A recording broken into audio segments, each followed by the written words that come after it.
Welcome to another episode of Start, Grow, Monetise Your Podcast with him, James Burtt, and me, Alex Chisnall. We would like today to talk to you about... We'd love to talk to you today about podcast cover art and thumbnails that drive a call to action.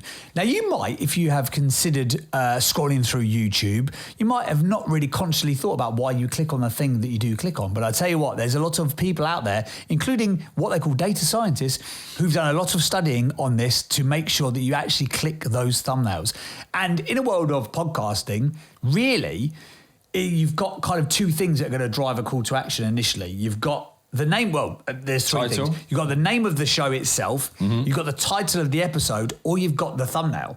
Now, if you look on YouTube, especially if you're looking on your phone, these thumbnails are tiny. The cover art is tiny. The thumbnails that you can now do on Apple and Spotify are tiny. So with this little bit of art... It's the nail of your thumb. It is the nail of your thumb, literally the nail of your thumb. But you've got to make this...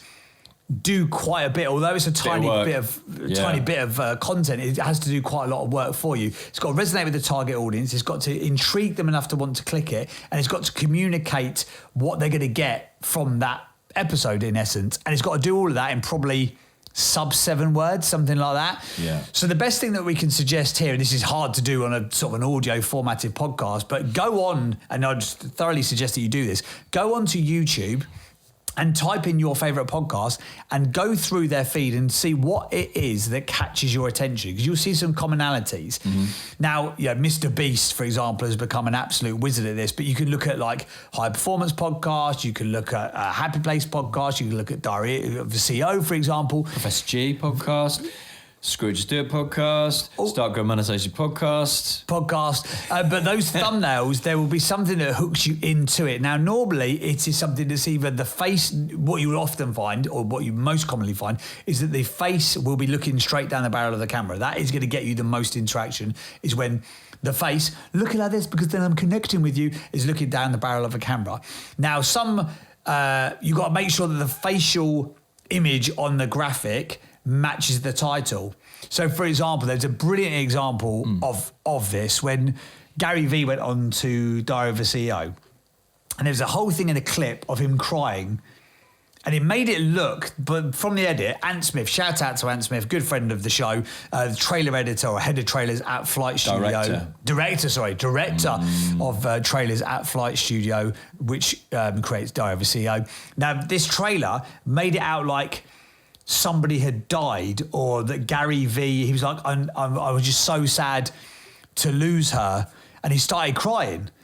And then the thumbnail also had that, the unbelievable cost of loss or something like that. So I thought, he's either talking about like he's lost one of his parents, because he talks non-stop about his mum and dad, which is a lovely thing.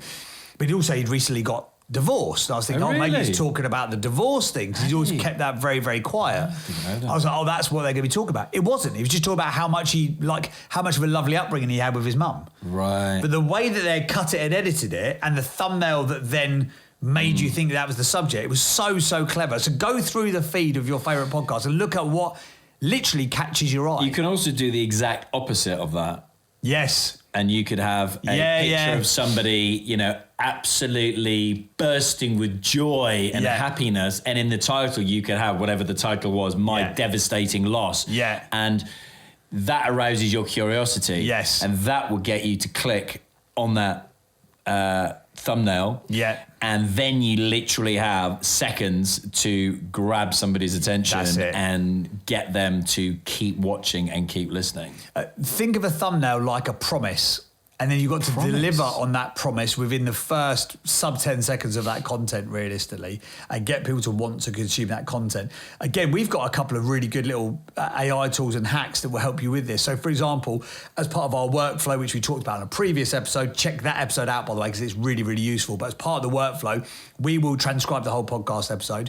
We then run the transcript through ChatGPT based on the ideal demographic for the podcast. Then we'll get it to make us show notes that rank really well for SEO. We'll get it to then give us a YouTube variant of that description that will work really well for SEO from YouTube perspective. We then also say, right, give me the best YouTube title for this podcast, which will often be different from the audio formatted version of it.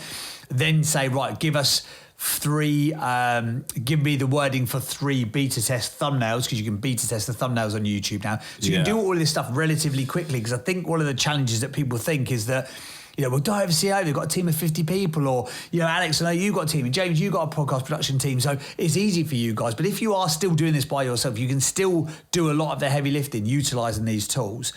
And then ChatGPT and AI for transcription and giving you the information is a really great way of doing it. And then to make the graphics itself, again, you might be going, well, I haven't got, a graphic designer who works in-house. Hey, have you ever heard of Canva?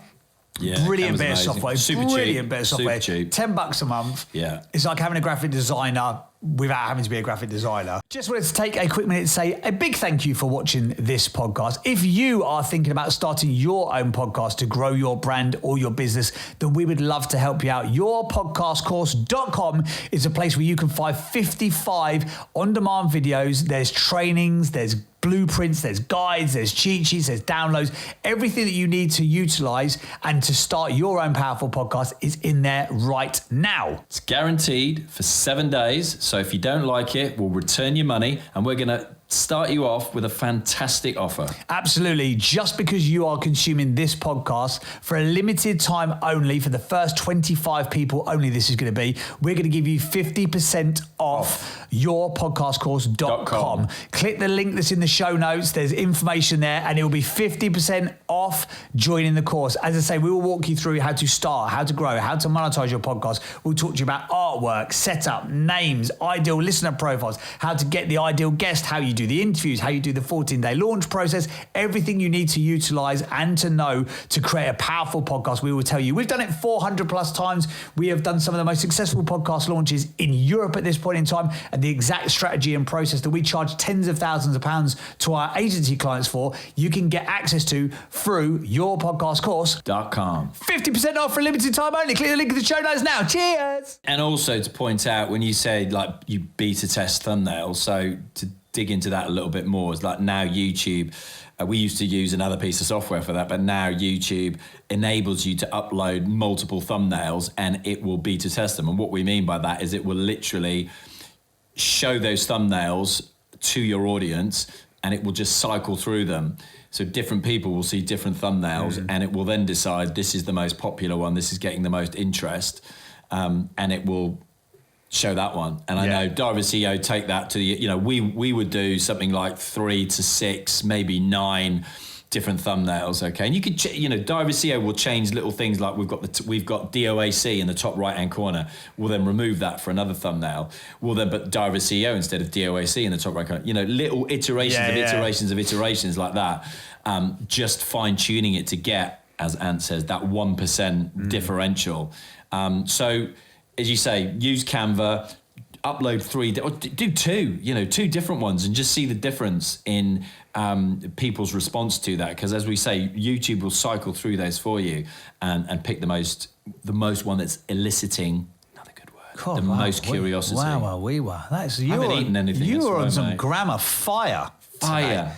The other thing that I'd say is that when platforms and softwares bring out new things, they often, from an algorithmic standpoint, that's a good word as well. Hello, we're both on fire, say. From an algorithmic standpoint, they will give a higher weight to people who are utilising that new stuff because they want more people to utilise the new thing they brought out.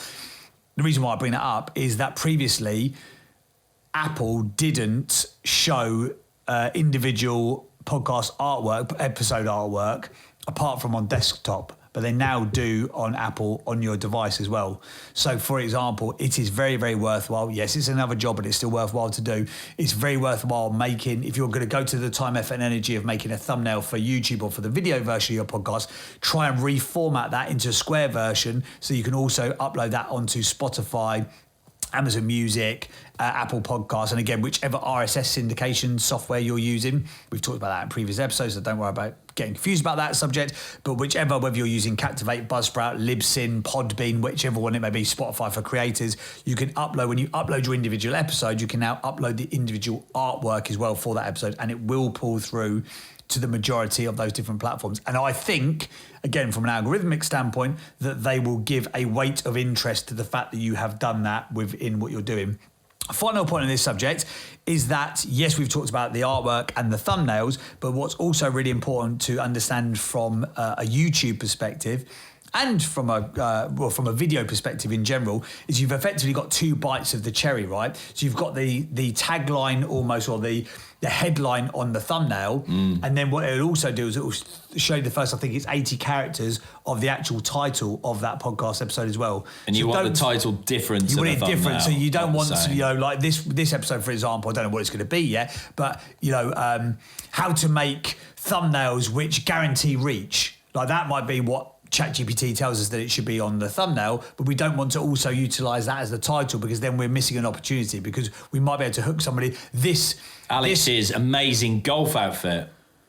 I mean, would that make you want to watch? I mean, it should do. If you're listening only, especially if you're on Spotify, click the video only. I mean, it's like it's a skull head, but with half a pineapple on his head, and pink shades. And pink shades, which you've then matched with the matching colour hat and do you like that? Garment. Is that like stitched together? Is that all in one? Or is that a separate? See what I did there? Fashion icon. I mean, if that's not a reason to go and watch the video, guys, I don't know what is. But yeah, those are a couple of quick tips for you. Make sure you're utilising thumbnails. Make sure you're doing episodic artwork per episode now in a square format for Apple, Spotify, Amazon Music, etc., or the podcast platforms. And final thing, make sure that the title has a different headline from the text that you're utilising on the thumbnail. As well. I'll give you one more as well. Just one more, a bonus one, you say? Go on, son. When you're looking at the title for each episode, yes, if you can get your keyword, whatever your keyword, you might have a bunch of them, but there's one that's probably will resonate far more. Like, for example, we could say it's the word podcast. Yeah. Okay. Or as we found out, it's actually the word money. Monetise. Monetise. Yeah. Something to do with MONE and different versions of that is a fantastic word to get in the title. So if you can get that keyword into most of your episodes, fantastic. Absolutely. There's more information like this as well. We've launched our own podcast course. It's called Your Podcast Course. .com. And you can find 55 on-demand videos that explain this sort of subject in much more detail. We also do this on a video format, so you can go through it on demand whenever you want. There's cheat sheets, blueprints, downloads. And a guarantee. You can check out the course for 7 days, risk-free. If you don't like it for whatever reason, we'll give you all of your dosh back. But trust me, guys, there's so much value in there, you will not want your money back. This is the strategy and the tactic that we have used nearly 400 times now to launch globally successful podcasts for clients over the last 7 or 8 years. And this exact process that we've broken down into those videos as well. Check it out, yourpodcastcourse.com. What if they liked my 25 videos, but they don't like your 25 videos? Then I question your sanity.